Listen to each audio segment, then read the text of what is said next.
মামু, আজকে তোমার কাছে গল্প শুনবো না, আজকে তোমার কাছে শুনবো একটি বাস্তবিক ঘটনা।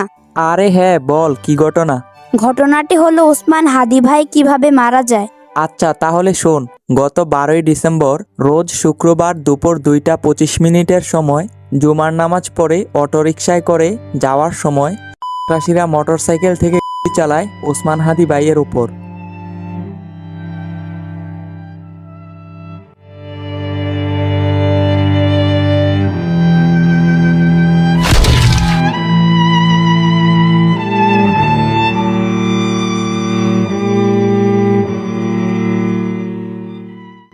তারপর ঢাকা মেডিকেল কলেজে জরুরি বিভাগে লাইফ সাপোর্টে রাখা হয়। পরে অবস্থার অবনতি হলে বাইকে রাতের দিকে নেওয়া হয় এভার কেয়ার হসপিটালে।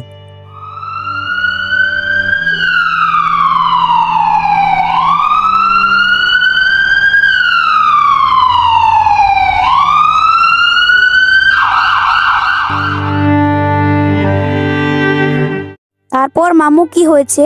তারপর 15ই ডিসেম্বর অবস্থা গুরুতর হওয়ায় বাইকে এয়ার অ্যাম্বুলেন্স করে সিঙ্গাপুর জেনারেল হসপিটালে নেওয়া হয় উন্নত চিকিৎসার জন্য।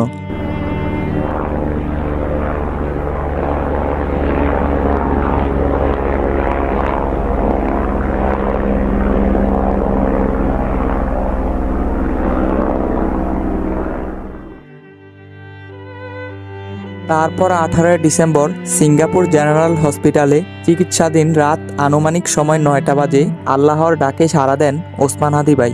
আরে কি বললো মামু? আল্লাহ যেন ওসমান হাদি ভাইকে জান্নাতের উচ্চ মাকাম দান করেন। আমিন।